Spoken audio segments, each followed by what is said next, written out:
صلوات اللہ محمد وآل محمد.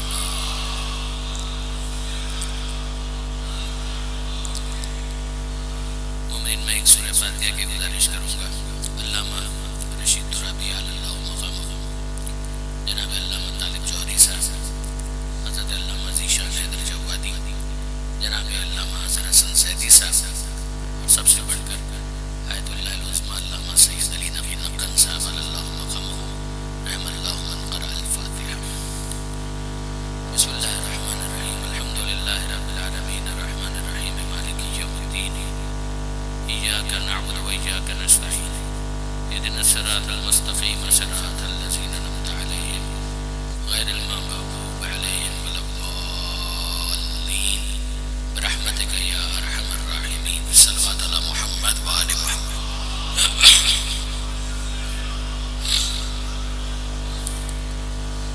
اعوذ باللہ من الشیطان اللعین الرجیم.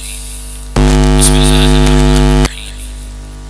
الحمد للہ رب العالمین والصلاة والسلام علی اشرف الانبیاء والمرسلین سیدنا و مولانا ابی القاسم محمد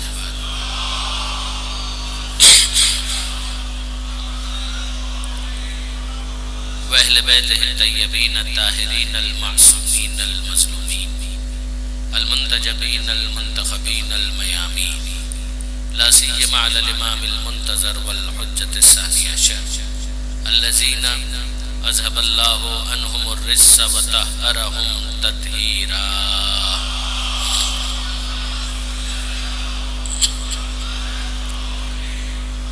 واللعنة الدائمة الباقية على أعدائهم أجمعين من يوم ظلمهم إلى قيام يوم الدين. أما بعد، فقد قال الله سبحانه وتعالى في القرآن الحكيم: بسم الله الرحمن الرحيم. قد جاءكم من الله نور وكتاب مبين. وقال الله سبحانه وتعالى أيضا: عباد الرحمن الذين يمشون على الأرض هونا وإذا خاطبهم الجاهلون قالوا سلاما. صلوات اللہ محمد وآل محمد.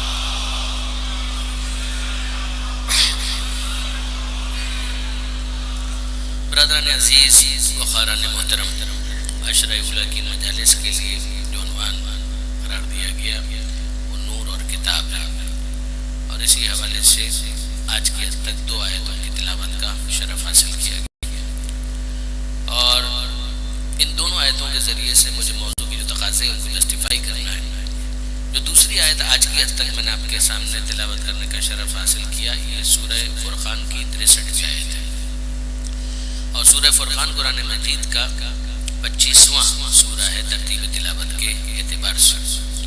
اور اگر آپ اس لفظ پر غور کریں کہ یہ لفظ فرقان جو سورہ کا عنوان ہے، تو اس کے عنوان کی وجہ یہ ہے کہ پہلی آیت جو اس سورہ کی ہے اس میں پروردگار عالم نے اس لفظ کو قرآن مجید کے لیے استعمال کیا، یعنی خود لفظ کتاب یہ بھی قرآن مجید کا ہے، لفظ قرآن یہ بھی قرآن مجید کا دیا ہوا لفظ ہے، اور لفظ فرقان یہ بھی قرآن مجید کا دیا ہوا لفظ ہے.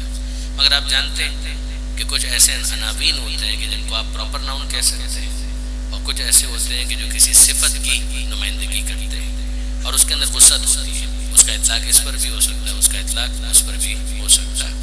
مثلا اگر آپ پہلی آیت کو دیکھیں جو 25ویں سورہ کی ہے، تو اس میں کیا ارشاد ہو رہا ہے کہ تبارک الذی نزل الفرقان علی عبدہ، بابرکت ہے وہ ذات کہ جس نے فرقان کو نازل کیا علی عبدہ، اپنے عبد اور اپنے بندے پر. کیوں نازل کیا؟ لیکون للعالمین نذیرا، تاکہ وہ عالمین کے لیے نذیر بن جائے، وارننگ دینے والا بن جائے، تنبیہ کرنے والا بن جائے، بیدار کرنے والا بن جائے. یعنی اب آپ ذرا سا ان لفظوں کی پر غور کیجیے گا، اور ظاہر ہے کہ میرے مخاطب کبھی بھی بزرگان تو ہوتے ہی نہیں، میرے نوجوان دوست جو یہاں پر تشریف فرمائے، میں تو ان کو متوجہ کرنا چاہ رہا ہوں کہ ذرا آپ اس ایک آیت پر غور کیجیے کہ تبارک الذی، بابرکت ہے وہ ذات. یہ کس کا تعارف ہے؟ وہ کہ جس نے نازل کیا، کہ وہ بابرکت ہے، وہ قدیم ہے، وہ ہمیشہ سے ہے، وہ ہمیشہ رہے گا، تو وہ بابرکت ہے. تو اس نے کیا کیا؟ نزلہ، اس نے نازل کیا. کیا نازل کیا؟ الفرقانہ، جو کچھ نازل کیا اس کا وصف یہ ہے کہ وہ فرقان. اب یہ فرقان کا کام کیا ہوتا ہے؟ فرقان نکلا ہے فرق سے، یعنی اگر آپ اس کے ٹرائلیٹرل روٹ کے اندر اس کی جڑ میں جا کے دیکھیں تو اس کے اندر ہے فرق، اور یہ فرق وہ لفظ ہے کہ جو اردو میں بھی استعمال ہوتا ہے۔ تو فرق کا مطلب کیا ہوتا ہے کہ جس کے ذریعے سے ڈسٹنگوش کیا جا سکے، یعنی ہم کو سمجھ میں آیا کہ فرقان کوئی ایسا معیار ہے کہ جس کے ذریعے سے فرق کیا جا سکتا ہے کہ سچ کیا ہے، جھوٹ کیا ہے، جھوٹا کیا ہے، کھرا کیا ہے، حق کیا ہے، باطل کیا ہے۔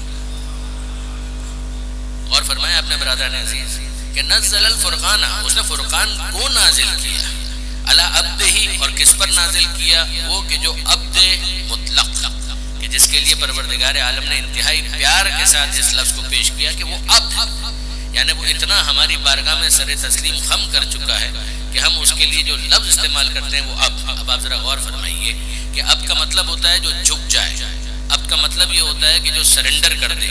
اب آپ غور کیجئے کہ اگر ایک انسان کے سامنے سرنڈر کرے تو اس سے بڑی تذلیل کوئی نہیں ہے، اور اگر کوئی عبد معبود کے سامنے سرنڈر کرے تو وہ صاحب معراج ہو جاتا ہے۔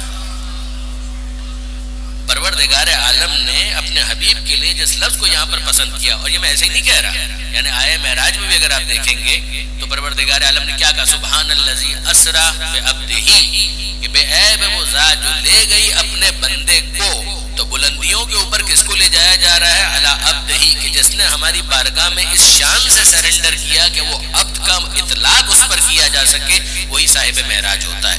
درود بھیجئے محمد و آل محمد۔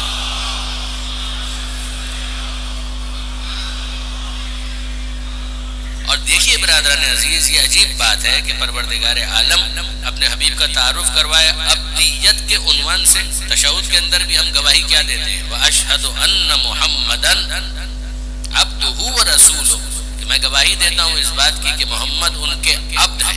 تو عبدیت کا اعلان پہلے ہے، رسالت کا اعلان بعد میں ہے، کہ وہ ایسا عبد مطلق کہ پروردگار عالم لفظ عبد کو علی الاطلاق استعمال کرتا ہے اپنے حبیب کے لیے۔ تو تبارک الذی نزل الفرقان علی عبدہ، ہم کو سمجھ میں آیا ایک ہے نازل کرنے والا، ایک رحمانیت ہے۔ ذرا غور کیجئے کہ انسان کو پیاس لگتی ہے تو وہ پانی پیتا ہے پیاس بجھانے کے لیے۔ اب مجھے بتائیے کہ پانی نے پیاس بجھانے سے پہلے سوال کیا کہ جس کی پیاس بجھائی جا رہی ہے وہ کافر ہے، مسلمان ہے، ہندو ہے، کون ہے؟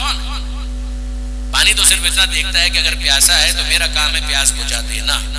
یہ پانی کے اندر پیاس بجھانے کی رحمت عمومی کس نے پیدا کی؟ یہ پروردگار کی رحمانیت ہے۔ غور کیجئے گا، تیسری مثال میں آپ کی خدمت میں عرض کرتا ہوں، سانس لیے بغیر کوئی زندہ نہیں رہ سکتا، اور سانس انسان لیتا ہے آکسیجن کے ذریعے سے۔ تو مجھے ایک بات بتائیے کہ کیا ایسا ہوتا ہے کہ آکسیجن پھیپڑوں میں پہنچنے سے پہلے یہ سوال کرے کہ یہ مسلمان کے پھیپڑے ہیں یا کافر کے پھیپڑے ہیں؟ کہ یہ مسلمان کے اگر لنگز ہیں تب تو یہ سانس لے سکتا ہے، ورنہ کون سی سانس اور کیسی سانس، ایسا کچھ بھی نہیں ہوگا۔ بلکہ یہاں پر ایک ضمنی نقطہ میں آپ کی خدمت میں ضرور گزارش کروں گا، اور اس کو ڈیفینیٹلی ڈاکٹر حضرات زیادہ بہتر ایلوبریٹ کر سکتے ہیں، کہ مجھے انصاف سے بتائیے کہ یہ جب انسان سانس لیتا ہے تو ہوا میں صرف آکسیجن، ہوا میں صرف آکسیجن تو نہیں، یعنی قدرت پروردگار بھی دیکھیے کہ انسان سانس لے رہا ہے تو ہوا ہی کے اندر آکسیجن بھی موجود ہے اور دوسری گیسز بھی موجود ہے۔ تو جب سانس لیتے ہیں تو پھیپڑوں تک آکسیجن پہنچ جاتی ہے اور دوسری گیسز نہیں پہنچتی۔ کمال ہے، یعنی فضا کے اندر ہواؤں کا مجموعہ ہے، گیسز کا مجموعہ ہے، اور ان میں سے جو انسان کے لیے مفید ہے اس کو انٹری کی اجازت ملتی ہے، اور دوسری گیسز کو ریپیل کر دیا جاتا ہے۔ یعنی اگر دوسری گیسز سوال کریں کہ ہم بھی تو پہلو میں موجود ہیں، ہمیں بھی آنے کی اجازت دو، تو جواب کیا دیا جائے گا؟ یہی دیا جائے گا کہ پہلو میں ہونا مفید ہونے کی دلیل نہیں ہے۔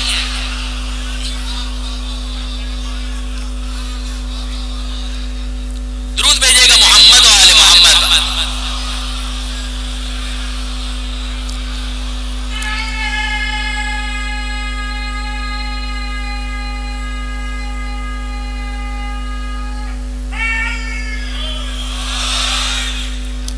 درست ہے کہ پہلو میں ہے، مگر پہلو میں ہونا مفید ہونے کی دلیل کب ہے؟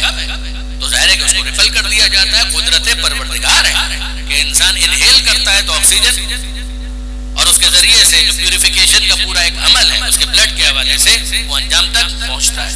اب دیکھیے یہ ہے پروردگار کی رحمانیت کہ بھوک لگے تو کھانا کھاؤ، چاہے مسلمان ہو چاہے کافر ہو، پیاس لگے تو پانی پیو، چاہے مسلمان ہو چاہے کافر ہو، اگر منافق بھی ہے تو وہ بھی پیاس بجھا لے، مشرک ہے وہ بھی پیاس بجھا لے، آکسیجن کے ذریعے سے سانس لو، پروردگار عالم کی رحمت عمومی ہے، یہ رحمانیت ہے پروردگار، جو جنرل مرسی ہے اس کے لیے عنوان ہے رحمان، لیکن اب پروردگار عالم کی رحیمیت اب وہ اسپیسیفک مرسی ہے، اس کا صحیح معنوں میں مظاہرہ ہوگا دنیا میں نہیں آخرت میں۔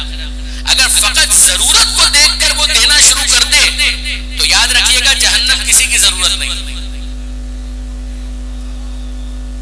جہنم کسی کی ضرورت نہیں، لیکن وہاں پر پروردگار عالم اپنی رحمانیت کا مظاہرہ اس طرح سے نہیں کر رہا، رحیمیت کا مظاہرہ کر رہا ہے۔ دنیا کے اندر رحیمیت کا مظاہرہ ہے، مگر وہ چیز جو ڈومیننٹ ہے وہ اس کی رحمانیت، اور وہاں پر رحمانیت ہے مگر جو چیز ڈومیننٹ ہے وہ ہے اس کی رحیمیت۔ اب پروردگار عالم نے اس دنیا کے اندر رحمانیت کا مظاہرہ کیا، جتنے بھی ہیں وہ سب کے سب پروردگار کی رحمانیت کے دسترخوان سے استفادہ کر رہے ہیں، کھا رہے ہیں، پی رہے ہیں، سانس لے رہے ہیں، ماں باپ کی نعمت ملی ہوئی ہے، لباس کی نعمت، شریک حیات کی نعمت، پروردگار عالم کی طرف سے اولاد سب مل گیا، اور پھر اسے کہا جا رہا ہے اذا قیل لهم اسجدوا للرحمن، کہ ہم صرف تم سے سجدے کا مطالبہ نہیں کر رہے، خدائے رحمان کے لیے سجدے کا مطالبہ کر رہے ہیں۔ تو لفظ رحمان کے اندر پوری دلیل موجود ہے کہ یہ خدائے رحمان ہے کہ جس کے لیے ہم نے سجدے کا مطالبہ کیا۔ اذا قیل لهم، جب ان سے کہا گیا اسجدوا للرحمن، تو کہنے لگے وما الرحمن، یہ رحمان کون ہے ہم نہیں جانتے۔ اب واپس اس مثال کو ریکال کریں کہ اگر کوئی ماں کے ساتھ بدتمیزی کرے تو کیا کہا جائے؟ ارے ماں ہے احترام کرو، یعنی اس کے ماں ہونے کو پہچانو گے تو احترام خود بخود سمجھ میں آ جائے گا۔ بالکل اسی طریقے سے خدائے رحمان کو سجدہ کرو، اس کا رحمان ہونا سمجھ میں آ گیا تو سجدے سے کبھی بھی پہلو تہی نہیں کرو۔ غور فرمایا آپ نے، اور انہوں نے کہا کہ کیا بس تم کہتے جاؤ اور ہم سجدہ کرتے جائیں، ہم تو نہیں کریں گے۔ زیادہ ہم نفورا، قرآن کے الفاظ ہیں کہ ان کی نفرت میں اور اضافہ ہوتا چلا گیا۔ 2 آیتوں کے بعد 63 آیت آئی اور پھر پروردگار عالم نے عنوان قائم کیا عباد الرحمن۔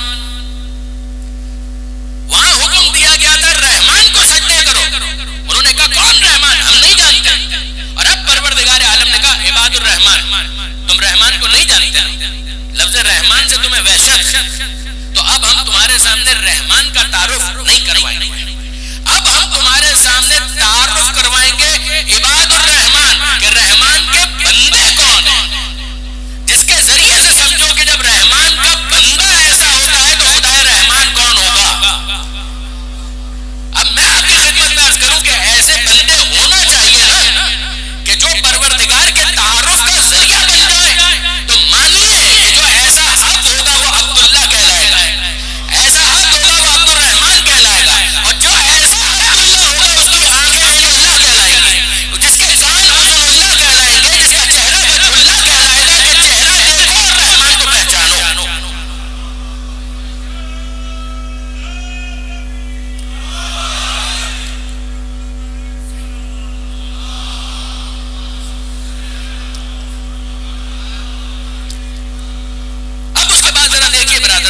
یہ عبدیت کی طاقت تو ہے نا کہ جس کے بعد پروردگار عالم ایسے عبد کو تعارف کے لیے پیش کرے۔ دیکھیں یہ عبدیت کے اندر کیا لذت ہے، انسان جھک رہا ہے، انسان اپنے آپ کو گرا رہا ہے، پروردگار عالم کے سامنے بچھا جا رہا ہے، اور پروردگار عالم کو یہ ادا پسند ہے۔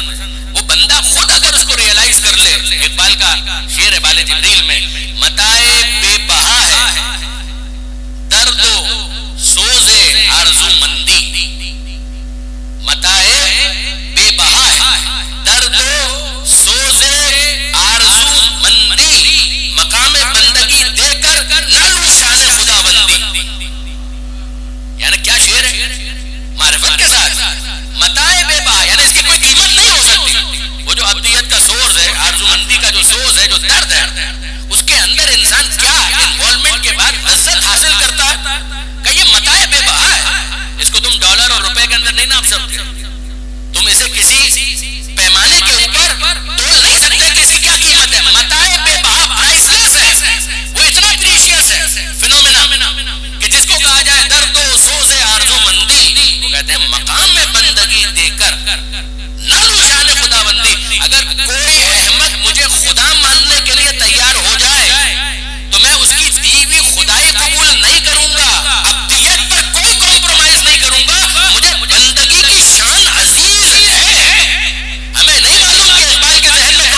پروردگار عالم پیش کر رہا ہے عبدیت کے حوالے سے. دیکھیے مولا کا یہ جملہ، مناجات کے یہ الفاظ کتنے قیمتی ہیں کہ جو مفاتیح الجنان کے اندر. شیخ عباس قمی علی اللہ مقامہ کی مفاتیح الجنان کس گھر میں نہیں؟ ہر گھر میں دعاؤں کا مجموعہ مفاتیح الجنان موجود ہے، جنت کی چابی. اب دیکھیے اس کے اندر مولا کے مناجات کے کیا الفاظ ہیں، عبدیت، عبادت، ناز. مولا فرماتے ہیں الہی کفا بی عزت ان اکون لک عبدا، اے میرے پروردگار میری عزت کے لیے یہ بہت کافی ہے کہ میں تیرا عبد اور تیرا بندہ ہوں. کمال نہیں ہے؟ کفا بی عزت، میں تیری بارگاہ میں جھک جاؤں میری عزت کے لیے یہ بہت کافی ہے. کفا بی عزت ان اکون لک عبدا وکفا بی فخرا، اور میرے فخر کے لیے یہ بہت کافی ہے ان تکون لی ربا، کہ تو میرا رب اور میرا پروردگار ہے. پھر سنیے گا، کفا بی عزت، میری عزت کے لیے کافی ہے کہ میں تیرا اب اور تیرا بندہ ہوں. کفا بی فخرا، میرے فخر کے لیے یہ کافی ہے کہ تو میرا رب میرا پروردگار ہے. اگلا جملہ، انت کما احب، تو ویسا ہے کہ جیسا میں چاہتا ہوں. تو ویسا ہے، انت کما احب، تو ویسا ہے کہ جیسا میں چاہتا تھا. فاجعلنی کما تحب، مجھے ویسا رکھ کہ جیسا تو چاہتا. تو ویسا ہے کہ جیسا میں چاہتا تھا، مجھے ویسا رکھ کہ جیسا تو چاہتا ہے. علامہ سید علی نقی صاحب اس پر ایک تبصرہ کرتے ہیں. وہ فرماتے ہیں کہ مولا نے خدا سے کہا، ہم مولا سے کیوں نہ کہہ دیں؟ مولا نے خدا سے کہا تو ہم مولا کو مخاطب کر کے اسی ردیف اور قافیے میں کیوں نہ کہہ دیں؟ مولا نے کہا تو ویسا تھا کہ جیسا میں چاہتا، مجھے ویسا رکھ کہ جیسا تو چاہتا. ہم مولا کو مخاطب کر کے کیوں نہ کہہ دیں اے مولا ہم نے آپ کو ویسا مولا پایا جیسا ایک ماننے والا چاہ سکتا تھا، ہمیں ویسا ماننے والا بنا دیجئے کہ جیسا آپ چاہتے.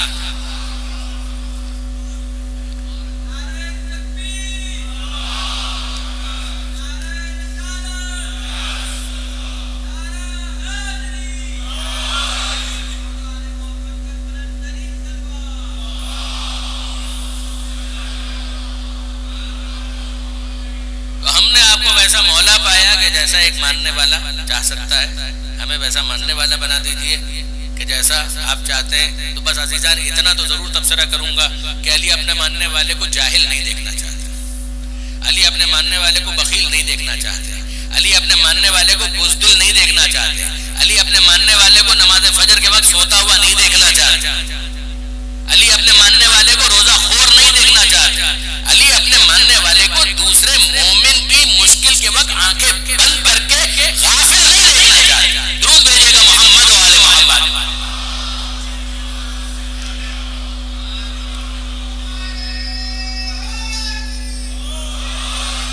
علی اپنے ماننے والے کو نمازی بھی دیکھنا چاہتے ہیں، روزہ دار بھی دیکھنا چاہتے ہیں، عزادار بھی دیکھنا چاہتے ہیں. عزاداری وفاداری ہے، اگر کوئی عزاداری نہ کرے وہ بے وفا ہے، اور علی اپنے ماننے والے کو بے وفا نہیں دیکھنا چاہتے. وفادار بھی ہوگا، عزادار بھی ہوگا، نماز گزار بھی ہوگا.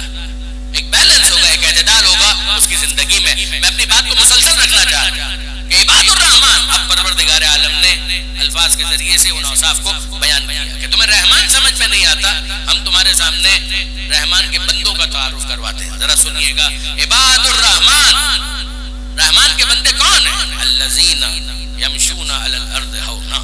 یہ رحمان کے بندے وہ ہیں کہ جو زمین پر چلتے ہیں تو ان کی چال میں انکساری ہوتی ہے،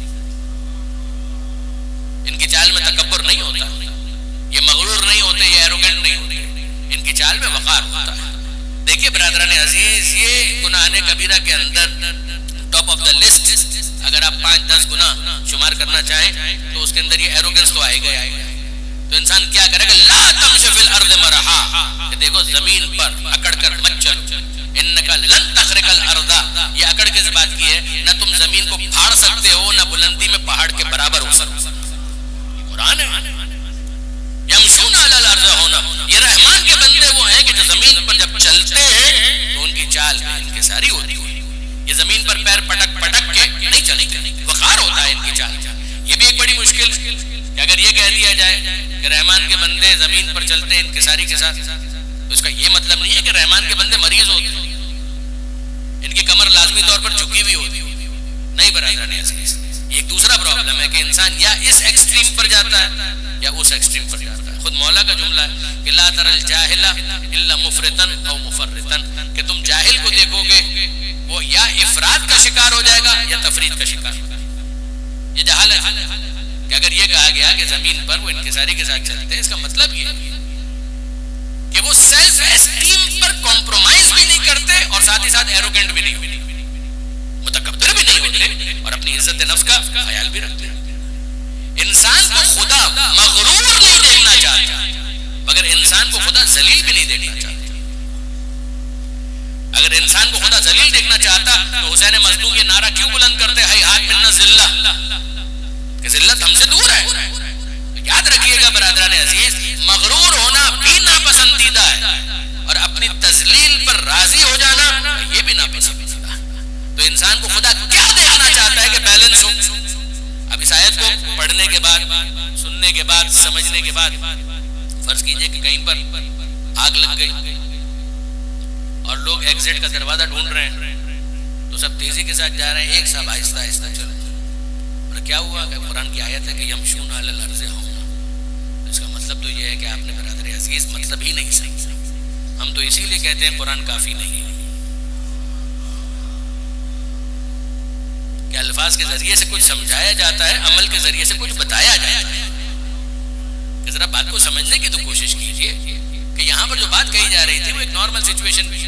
اب اگر ڈاکٹر نے کسی کو لکھ دیا کہ روز آپ کو ورزش کرنی ہے، اتنی جاگنگ کیجئے، تو وہ کہ جاگنگ ہم کیسے کریں؟ اس لیے کہ قرآن نے کہا یمشون علی الارض ہونا.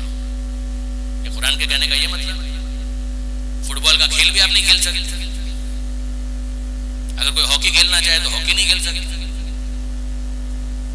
یاد رکھیے برادران عزیز، ہر چیز اپنے موقع اور محل کے اعتبار سے ہوتی ہے. کہ یمشون علی الارض ہونا، کہ ان کی چال کے اندر تکبر نہیں ہوتا. یہ سمجھتے کہ پیر کو کس طریقے سے زمین کے اوپر رکھنا ہے. ان کی گردن میں سریا نہیں ہوتا. ان کی گفتگو بتاتی ہے کہ یہ اپنے آپ کو عبد اور بندہ سمجھتے ہیں، خدا کے سامنے خدا نہیں سمجھتے. یہ دوسرے بندوں کے اوپر مہربان ہوتے ہیں. ان کا انداز بتا رہا ہوتا ہے، ان کی گفتگو بتا رہی ہوتی ہے، ان کی چال بتا رہی ہوتی ہے، ان کا برخورد کرنے کا، معاملہ کرنے کا طریقہ کار بتا رہا ہوتا ہے. یہ پہلی صفت جو پروردگار عالم نے یہاں پر بیان کی. میں سارے اوصاف کو ڈسکس بھی نہیں کروں گا، ظاہر میری خواہش ہوگی کہ میرے نوجوان دوست گھر پر جا کر اس مضمون کو پورا مطالعہ کریں، مگر آج کے تک جتنا آ سکے. پہلی صفت رحمان کے بندے وہ ہوتے ہیں کہ زمین پر اکڑ کر نہیں چلتے، ان کی چال میں وقار ہے مگر ان کے ساتھ. وَإِذَا خَاطَبَهُمُ الْجَاهِلُونَ، اور رحمان کے بندے وہ ہیں کہ جب جاہل ان سے گفتگو کرتے ہیں قالوا سلاما، تو وہ سلام کر کے آگے بڑھ جاتے ہیں. یہ رحمان کے بندے عجیب ہیں کہ جاہل اگر ان سے ملنے کے لیے آئے تو پھر وہ کیا کرتے ہیں؟ وہ سلامتی کا پیغام دیتے ہیں اور آگے بڑھ جاتے ہیں. تو یہ کیوں کرتے ہیں ایسا؟ اگر جاہل سے وہ گفتگو ہی نہیں کریں گے، سلامتی کا مطلب کہ تم سلامت رہو، ہم تم سے گفتگو میں دلچسپی نہیں رکھتے. اپنے عمل سے وہ یہ بتا دیتے ہیں. پہلے کہا یہ مغرور نہیں ہوتے، پھر یہ کہا کہ جاہل اگر گفتگو کرے تو پھر یہ کہتے ہیں کہ تم سلامت رہو، اس سے الجھتے نہیں ہیں اور آگے بڑھ جاتے ہیں. تو یہ آگے بڑھ جاتے ہیں، اس کا مطلب کیا ہے؟ دیکھیے، کیا جاہل کو عالم سے یہ توقع نہیں کرنی چاہیے کہ وہ اسے اپنے علم سے فیضیاب کرے؟ یقیناً ایسی توقع برحق ہے. ورنہ آپ مجھے بتائیے کہ جتنے کلاس روم کے اندر اسٹوڈنٹس ہیں وہ استاد کی نسبت جاہل ہے. تو جیسے ہی استاد کمرے کے اندر جائے اور وہاں پر دیکھے کہ یہ تو سارے اسٹوڈنٹس ہیں تو ان کے پاس تو علم نہیں ہے، تو ہوئے جاہل. قرآن نے کیا کہا؟ اذا خاطبهم الجاہلون قالوا سلاما. تو وہ بھی یہ کہے کہ جناب سلامت رہیے اور وہ کلاس چھوڑ کے باہر نکل جائے. تو یہ کورس کمپلیٹ کیسے ہوگا؟ پھر یہ پڑھائیں گے کب اور یہ پڑھیں گے کیسے؟ اگر ہر صاحب علم نے یہ طے کر لیا کہ وہ سلامتی کا پیغام دے، یعنی ایک فیئرویل کا سیلوٹیشن، اور اس کے ساتھ ہی وہ آگے بڑھ جائے، تو پھر تو اس کا مطلب جاہل جاہل ہی رہے گا. اچھا، ہم دیکھتے ہیں قرآن مجید کے اندر بھی نہج البلاغہ میں پروردگار عالم کہتا ہے خذ العفو وامر بالعرف واعرض عن الجاہلین. کمال ہے، ایک ہی آیت میں دو چیزیں. اے حبیب معاف کر دیا کرے، وامر بالعرف، امر بالمعروف بھی کیجیے، معاف کر دیجیے. وہ تو جاہل ہے، تو جب جاہل ہے تو ان کو ممکن ہے کہ بہت سے آداب کا وہ خیال نہ رکھ پائیں، ان کو نہیں معلوم کہ کیسے پوچھنا ہے. خذ العفو، آپ معاف کر دیں. وامر بالعرف، امر بالمعروف کیجیے،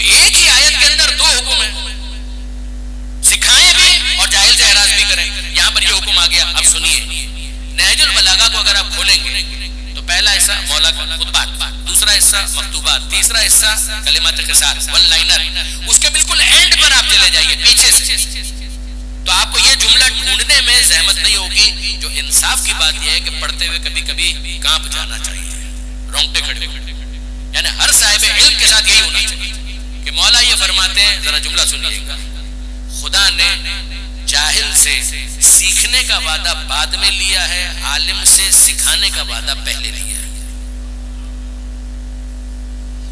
خدا نے جاہل سے سیکھنے کا وعدہ بعد میں لیا ہے، عالم سے سکھانے کا وعدہ پہلے لیا ہے.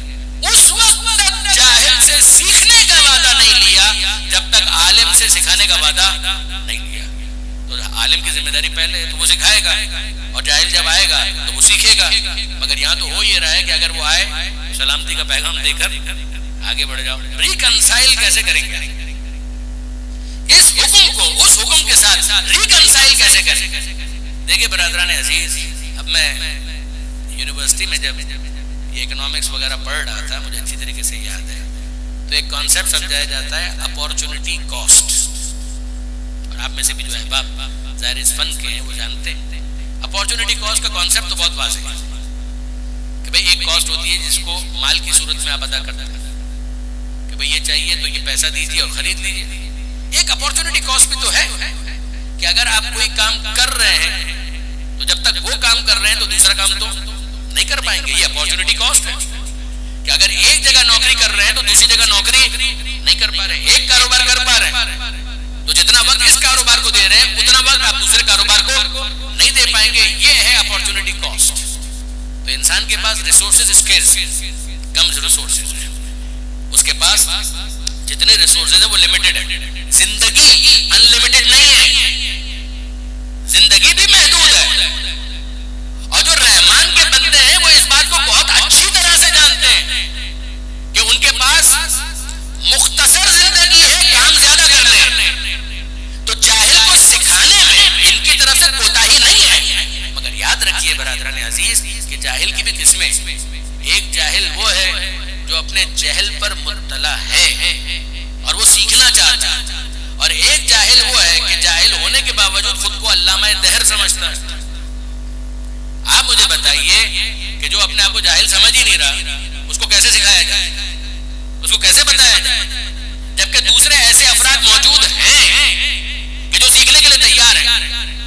تو عالم اب یہی کرے گا نا اگر وہ رحمان کا بندہ ہے کہ جب ایسے بزوں میں خود علامہ دہر سامنے آ جائیں تو ان کو کہیں کہ تم سلامت رہو، ہمیں اپنا کام کرنے دو. دوسرے لفظوں میں آپ کی خدمت میں عرض کروں کہ مجھے انصاف سے بتائیے کہ اگر ایک شخص ہے وہ مریض ہے اور اپنے مرض کو مرض مان رہا ہے، اس کا تو آپ علاج کر سکتے ہیں. آپ اس کو کہیں گے بھائی یہ گولیاں کھاؤ تمہاری طبیعت ٹھیک ہو جائے گی. مگر مجھے بتائیے کہ اگر ایک مریض ہے وہ اپنے مرض کو مرض ہی نہیں مان رہا، وہ اپنے آپ کو بیمار ہی نہیں سمجھ رہا، اور ڈاکٹر خود بھی اگر اس کے پاس آ جائے اور وہ کہے کہ یہ گولیاں کھاؤ تو تم صحیح ہو جاؤ گے، اور وہ کہے کہ آپ مجھے گولیاں کھلا نہیں رہے ہیں، آپ مجھے گولیاں دے رہے ہیں، اب آپ مجھے بتائیے وہ ڈاکٹر کیا کرے، وہ کس طرح سے اس کا علاج کرے. اب میں لفظوں کو تبدیل کرتا ہوں. یاد رکھیے گا رحمان کے بندے جانتے ہیں کہ کون جہل پر مطلع ہو کر طالب علم بن کر آیا ہے اور کون اپنے جہل پر اصرار کی وجہ سے منزل جہل سے آگے بڑھ کر ابو جہل بن چکا ہے. ابو جہل کا مسئلہ بھی یہی تھا کہ ابو جہل کو اگر آپ پوچھیں ہوگا مجھ سے بڑا فلسفی کون، مجھ سے بڑا حکیم کون. اسی لیے اس کا پہلا جو نام تھا وہ ابو الحکم تھا، جو عنوان اس کو دیا گیا تھا کہ فادر آف وزڈم. اور پیغمبر اکرم نے کہا تھا کہ اگر اتنا بڑا احمق ہے تو اس کو پھر فادر آف وزڈم کیوں کہتے ہیں. یہ ابو الحکم نہیں ہے، یہ ابو جہل ہے. آپ نے اندازہ کیا کہ رحمان کے بندے عملی طور پر تو سمجھاتے ہیں وہ کیا ہے. وَإِذَا خَاطَبَهُمُ الْجَاهِلُونَ قَالُوا سَلَامًا. کہ رحمان کے بندے ایسے جاہلوں سے پھر الجھ کر اپنے وقت کو ضائع نہیں کرتے، وہ اتمام حجت کرتے اور کہتے تم سلامت رہو. پھر سنیے عباد الرحمان، رحمان کے بندے کون؟ الذین یمشون علی الارض ہونا، یہ زمین پر چلتے ہیں ان کی چال میں انکساری ہوتی ہے. نمبر 2 وَإِذَا خَاطَبَهُمُ الْجَاهِلُونَ قَالُوا سَلَامًا. رحمان کے بندے وہ ہیں کہ جب جاہل ان سے مخاطب ہوتے ہیں تو وہ ان کو سلامتی کا پیغام دیتے ہیں، تم سلامت رہو، اور وہ آگے بڑھ جاتے ہیں۔ رحمان کے بندوں کی تیسری صفت والذین یبیتون لربہم سجدا وقیاما، رحمان کے بندے وہ ہیں کہ جن کی راتیں شان سے گزرتی ہیں کہ کبھی وہ سجدے میں ہوتے ہیں، کبھی وہ قیام کی حالت میں ہوتے ہیں۔ رحمان کے بندے راتیں عبادت کے لیے استعمال کرتے ہیں۔ اب میں آپ سے پوچھتا ہوں کہ کیا رحمان کے بندے سوتے نہیں؟ اور کیجئے، اگر پروردگار عالم یہ کہتا ہے والذین یبیتون، یہ بیتوتا عربی کے اندر رات گزارنے کے لیے یہ لفظ استعمال ہوتا ہے، باتا یبیتو، والذین یبیتون یہ راتیں اس شان سے گزارتے ہیں کہ وہ کبھی اپنے رب کی بارگاہ میں سجدے کا تحفہ پیش کرتے ہیں، کبھی قیام کا تحفہ پیش کرتے ہیں۔ تو رحمان کے بندے سوتے نہیں ہیں۔ دوسری آیت سنیے، جعلنا اللیل لباسا، ہم نے رات کو آرام کے لیے لباس کے طور پر بنایا، وجعلنا النہار معاشا، ہم نے دن کو کمانے کے لیے بنایا کہ روزگار اپنا حاصل کرو، کاروبار کرو، اپنی روزی کو حاصل کرو، اپنا رزق حاصل کرو۔ تو ایک طرف پروردگار کہتا ہے کہ ہم نے رات کو آرام کے لیے بنایا، دوسری جگہ پروردگار تعریف کر رہا ہے کہ رحمان کے بندے وہ ہیں کہ یبیتون لربہم سجدا وقیاما، ان کی راتیں کبھی سجدے کی حالت میں، کبھی قیام کی حالت میں۔ تو رحمان کے بندے کیا کرتے ہیں؟ سوتے بھی ہیں اور جاگتے بھی ہیں، یہ دونوں چیز ہوتی ہیں۔ رحمان کے بندے رات کو سوتے بھی ہیں اور رات کو جاگتے بھی ہیں۔ ان کا طریقہ کار یہ ہوتا ہے کہ وہ رات کا ایک حصہ آرام کے لیے رکھتے ہیں اور ایک حصہ عبادت کے لیے رکھتے ہیں۔ سورہ مزمل 73واں سورہ قرآن مجید کا، پروردگار عالم کیا ارشاد فرما رہا ہے اپنے حبیب کو مخاطب کر کے، یا ایھا المزمل، سنیے، قم اللیل الا قلیلا، اے چادر کے اوڑھنے والے، راتوں کو قیام کیجئے مگر تھوڑا آرام بھی کیجئے۔ دیکھیے برادران عزیز، بالکل اسی انداز کا سورہ آپ کو 74واں سورہ، یہ 73واں سورہ سورہ مزمل، اور بالکل اس سے ملتا جلتا انداز ابتدا میں، یا ایھا المدثر، اے کمبل کے اوڑھنے والے۔ ہمارے استاد مرحوم جناب علامہ طالب جوہری صاحب وہ فرمایا کرتے تھے، مجلس میں بھی انہوں نے کہا اور درس میں بھی سمجھایا تھا ایک مرتبہ، مزمل کا چادر کے اوڑھنے والے، مدثر کمبل کے اوڑھنے والے۔ تو آپ مجھے بتائیے کہ یہ چادر کے اوڑھنے والے، کمبل کے اوڑھنے والے، اس کا مطلب کیا؟ گفتگو تو پیغمبر سے ہو رہی ہے، مگر یہ انداز، یہ وہ انداز ہے جو عاشق کا معشوق سے ہوتا ہے، جو محبوب کا اپنے حبیب سے ہوتا ہے، وہ انداز ہے کہ پروردگار عالم یہ کہے اے چادر کے اوڑھنے والے، جس سے محبت ہوتی ہے تو یہ بھی پیش نظر ہوتا ہے کہ اس نے پہنا کیا ہے، اوڑھا کیا ہے۔ اور کیجئے گا، کچھ عرض کرنا چاہ رہا ہوں کہ جس سے محبت ہوتی ہے تو یہ بھی پیش نظر ہوتا ہے کہ اس نے پہنا کیا ہے، اوڑھا کیا ہے، اس کے بال کیسے ہیں، اس کی آنکھیں کیسی ہیں، ہر چیز پیش نظر ہوتی ہے۔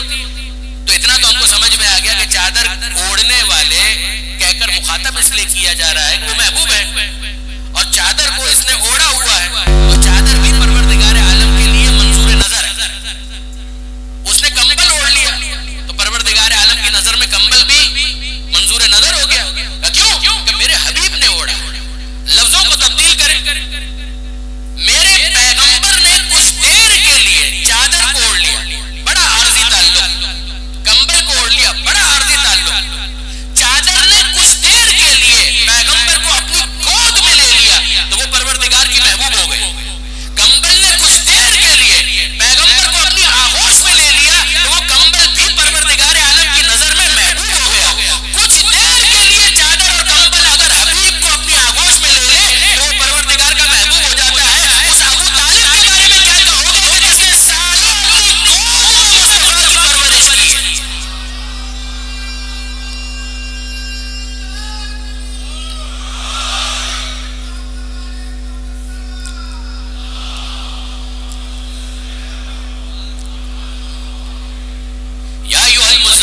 اور اب پروردگار کیا کہہ رہا ہے آگے بھی، یہ محبت بھرا انداز آگے بڑھتا ہے، اے چادر کے اوڑھنے والے، قم اللیل الا قلیلا، رات کو قیام کیجئے مگر تھوڑا آرام بھی کیجئے۔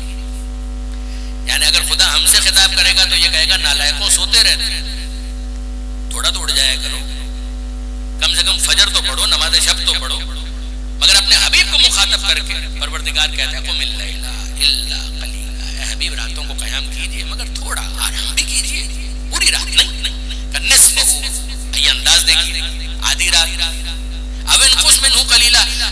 آدھی رات میں بھی کچھ کم کر او زد علیہ، یا آدھی رات میں بھی تھوڑا اضافہ کر دیجیے، یعنی کبھی آدھی رات سے کچھ کم، کبھی آدھی رات میں تھوڑا سا اضافہ کر دیجئے۔ آپ آئیے مصلی پر، ہمیں اچھا لگتا ہے۔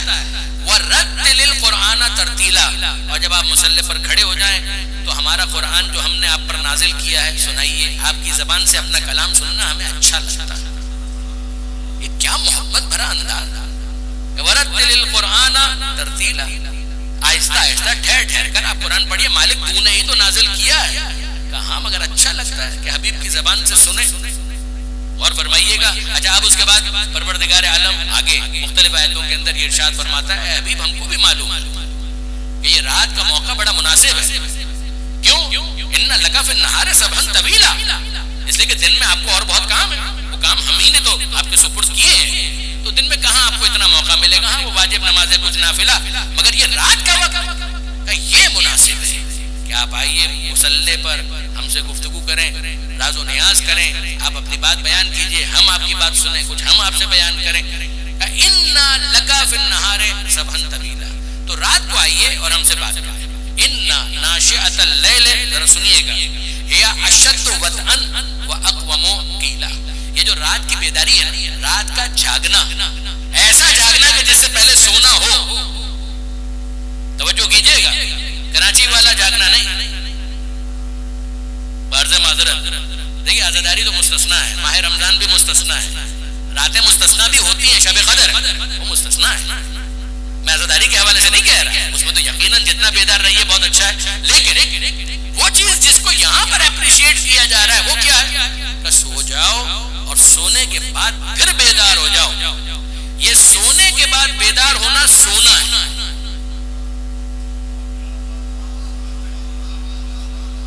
اب ظاہر ہے کہ اہل زبان تشریف فرمائے، میں تو آپ کے سامنے زیادہ تشریح بیان کروں تو وہ مناسب بھی نہیں کہ اگر سونے کے بعد کوئی بیدار ہو تو یہ بیداری خود سونا ہے، ورنہ تو ٹھیک ہے کہ انسان بس جاگتا ہی رہے بامر مجبوری، کہ اگر سو گئے تو جاگ نہیں سکیں گے تو پھر اس کے بعد بس اسی طریقے سے بند آنکھوں کے ساتھ، نیم باز آنکھوں کے ساتھ کسی طریقے سے فجر کی نماز پھونکتائیں اور پھر اس کے بعد سو جائیں، نہ یہ نہیں۔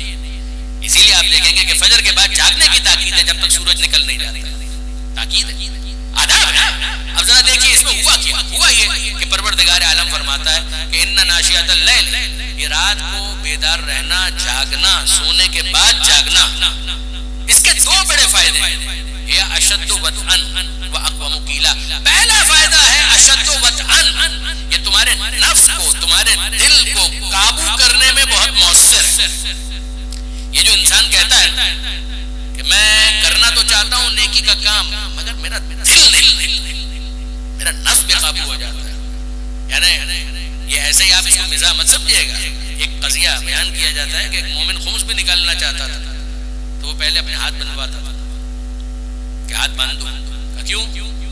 دینا تو تمہیں کو ہے، کہ مجھے معلوم ہے مجھے دینا ہے اور میری جیب میں موجود ہے رقم، مگر پہلے میرے ہاتھ باندھ دو، میں کھلے ہاتھوں کے ساتھ تو کبھی نکال کر نہیں دوں گا۔ تو کیا کرنا ہے کہ ہاتھ باندھو، پھر اپنے ہاتھوں سے نکالو، نیت میں نے کر لی ہے، بس اس کو لے جاؤ۔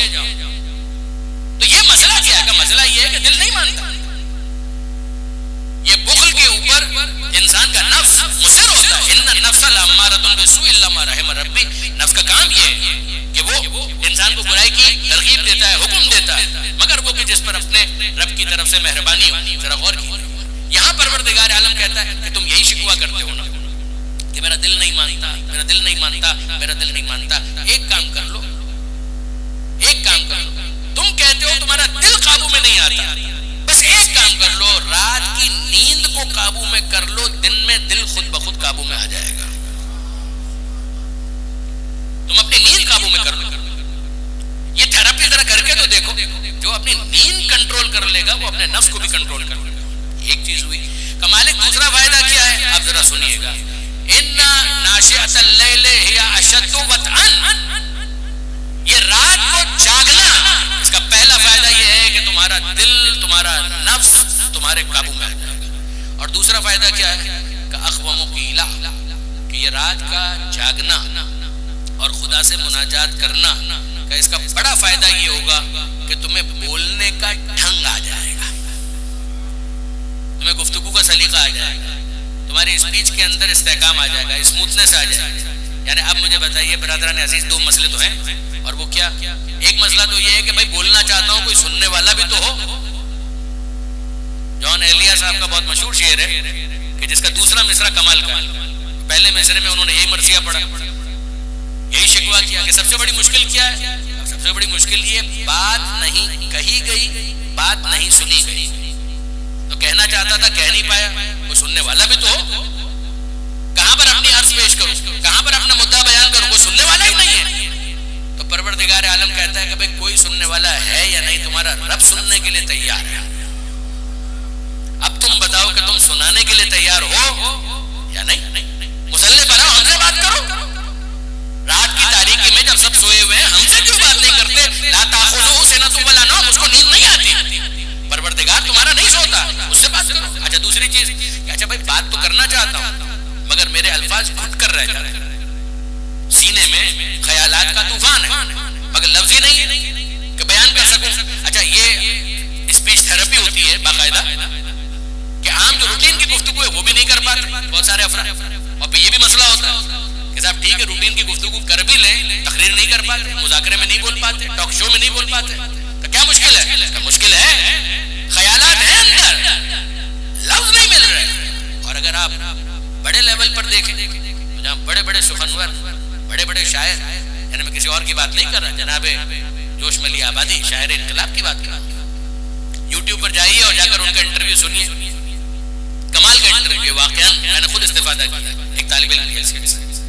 کمال انٹرویو کہ جس کے اندر ان سے سوال کیا گیا. اچھا جوش صاحب اتنے بڑے شاعر، پھر میں حوالہ دوں اپنے استاد جناب علامہ طالب جوہری صاحب.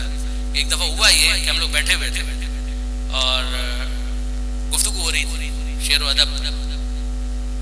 تو آپ جانتے ہیں کہ علامہ صاحب جتنے بڑے عالم تھے اسی طرح سے شاعر بھی بہت بڑے تھے، ذوق بھی رکھتے تھے، سخن فہم تھے، سخن شناس تھے، سخنور تھے. تو ان کے سامنے یہ ذکر ہے قبلہ اب تک اردو کے جتنے شعراء آ کر گزر گئے، یعنی اب تک، تو ان میں اگر 5 بڑے شعراء کی فہرست مرتب کی جائے بغیر کسی ترتیب کے، تو جس ترتیب کو انہوں نے انڈورس کیا ذرا وہ سنیے گا. اچھا ممکن ہے کہ آپ کا اسیسمنٹ کچھ اس سے مختلف ہو، میں تو ان کو کوٹ کر رہا ہوں، میری اپنی تو کوئی تحقیق نہیں ہے. انہوں نے کہا جس فہرست کو انہوں نے انڈورس کیا، number 1 Mir Taqi Mir, number 2 Mirza Ghalib, number 3 میر انیس، نمبر 4 جوش ملی آبادی، نمبر 5 علامہ اقبال. یہ 5. پھر سنیے گا، میں اس میں ترتیب رینکنگ کے حساب سے نہیں کہہ رہا، یعنی یہ 5 خود ان میں جو بھی ترتیب ہو، میر تقی میر، مرزا غالب، میر انیس، جوش ملی آبادی اور علامہ اقبال. تو میں نے ظاہر وہ شفقت فرماتے تھے، موقع دیتے تھے، تو میں نے ہمت کی اور میں نے کہا حضور اگر آپ اجازت دیں تو ایک تبصرہ کا فرمائیے. میں قبلہ اس میں جو آپ نے 5 نام جن کی آپ نے توثیق کی، میر تقی میر، اچھا اب یہاں پر اگر مجمع میں ہمارے برادران اہل سنت میں سے کوئی ہوں تو ذرا سا اس کو لائٹر نوٹ پر سنیے گا. میں امید کرتا ہوں کہ لائٹر نوٹ پر آپ سنیں گے. میں نے کہا یہ جو نام آپ نے بیان کیے جن کی آپ نے توثیق کی، میر تقی میر شیعہ، بلا شک اور شبہ 12 اماموں کے بارے میں ان کا کلام موجود ہے، ریختہ پر جا کر دیکھ لیجئے موجود. تو میر تقی میر شیعہ، مرزا غالب شیعہ، میر انیس کٹر شیعہ عوامی زبان، نمبر 4 جوش ملی آبادی پکے شیعہ، اور نمبر 5 علامہ اقبال آدھے شیعہ.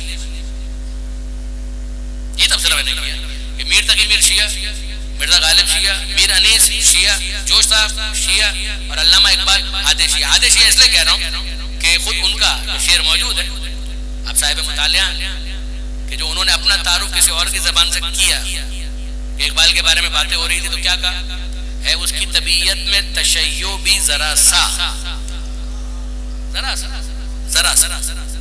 اس سے زیادہ کی انہوں نے ہمت نہیں کی ہے، اس کی طبیعت میں تشیع بھی ذرا سا، تفضیل علی ہم نے سنی اس کی زبانی. کیوں کیسے پتا چلا کہ اس میں تشیع ہے ذرا سا؟ کہ اس لیے کہ علی کے افضل ہونے کا بیان ہم نے اس کی زبان سے سنا کہ وہ تو علی کی فضیلت بیان کرتا ہے، علی کے افضل ہونے کا ذکر کرتا ہے. تو آدھا شیعہ تو ہو گیا. میں نے کہا حضور یہ 5 میں سے 4.5 تو شیعہ ہیں. یہ 5 ان میں سے 4.5 تو شیعہ ہیں. تو جو ان کا انداز تھا وہ فرمانے لگے ہاں میاں ہے تو یہی. وہ کہنا یہ چاہ رہے تھے کوئی بڑا اس وقت تک رتبے والا نہیں ہو جاتا جب تک علی والا نہ ہو.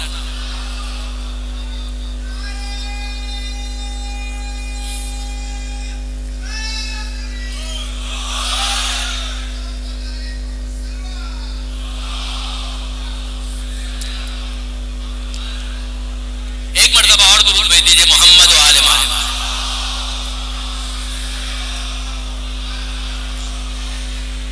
تو اب میں جو گزارش کر رہا تھا وہ ذرا سنیے گا کہ جناب جوش صاحب ان کا انٹرویو موجود ہے. اگر کوئی عام انسان یہ کہے تو سمجھ میں آتی ہے بات, لیکن ذرا دیکھیے تو جس مرتبے پر ہوتا ہے وہاں پر اس کا ریئلائزیشن, اس کا احساس, اس کی حساسیت, اس کی سینسٹیوٹی اتنی ہی بڑھ جاتی ہے.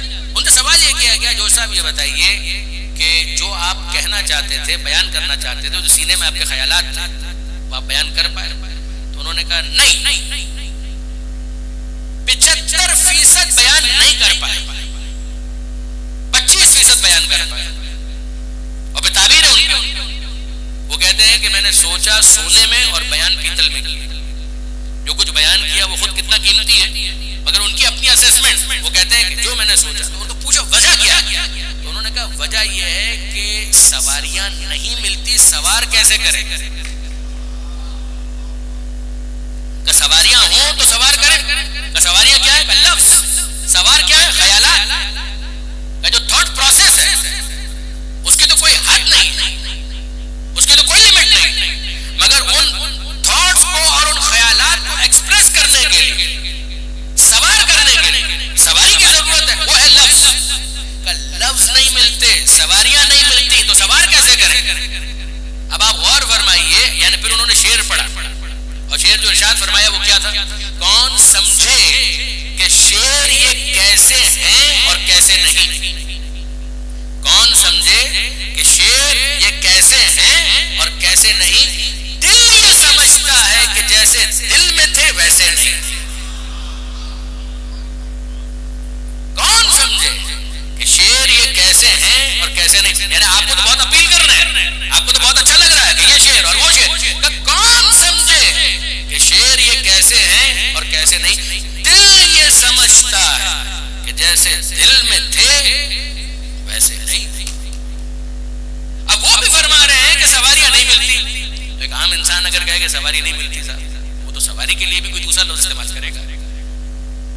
لفظ نہیں ہے, ایکسپریس کیسے کرے؟ تو دو مشکل, بیان کرنا چاہتا ہوں کوئی سننے والا نہیں. دوسری مشکل, بیان کرنا چاہتا ہوں, تھاٹس ہیں مگر لفظ ہی نہیں ملتے.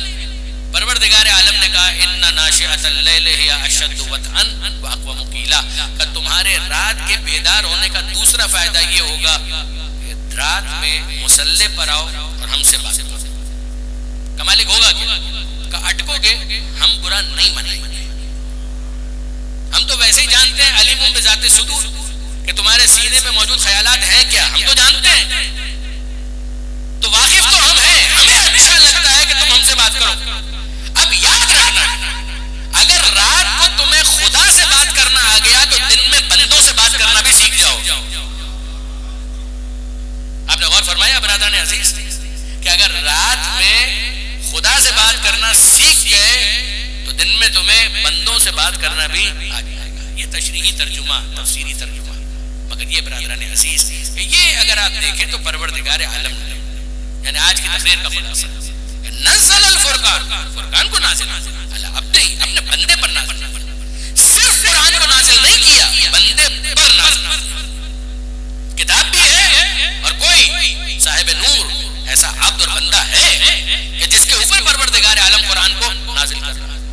کچھ ہیں ایسے بندے کہ جن کی شان یہ ہے کہ خدا رحمان کا اگر انکار ہو جائے تو عباد الرحمان کے ذریعے سے خدا کا تعارف کروایا جاتا ہے. کتاب کے ساتھ کوئی اور ہے اور سلسلہ ہے کہ جس کے سلسلے کے ابتدا کو انسان پہچان لے تو انتہا تک پہنچنا مشکل نہیں ہوگا.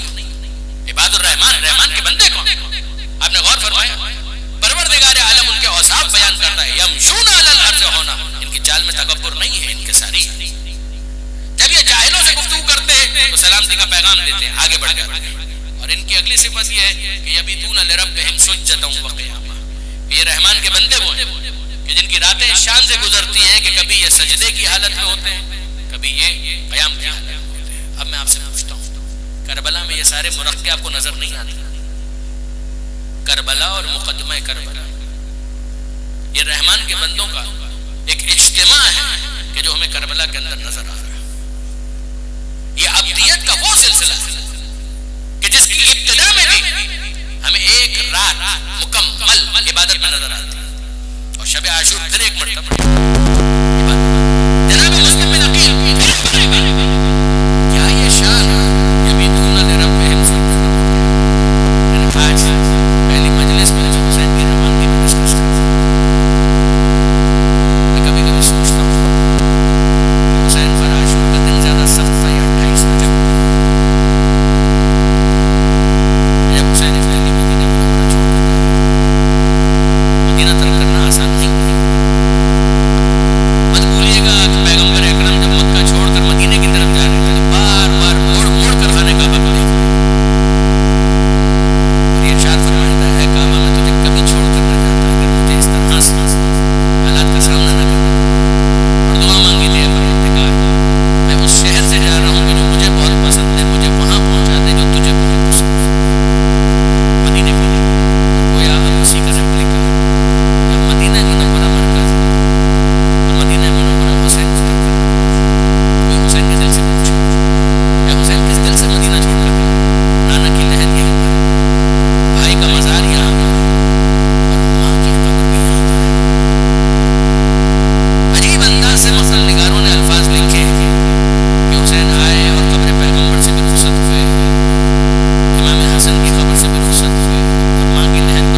لعنت اللہ علی الظالمین وسيعلم الذين ظلموا أي منقلب ينقلبون۔ بار الہ اس قلیل توسل کو قبول فرما، اے پروردگار ان آنسوؤں کو اپنی بارگاہ میں قبول فرما، عزاداری عزاداروں عزا خانوں کی حفاظت فرما، مالک دعاؤں کو مستجاب فرما، بیماروں کو شفا عطا فرما، عزاداری کے حوالے سے جس نے جو حصہ ڈالا دام درہم سخن قدم ان سب کی توفیقات میں اضافہ فرما، زمانے کے امام کے ظہور میں تعجیل فرما، ان کے صدقے میں ملک مستحکم فرما۔ ربنا تقبل منا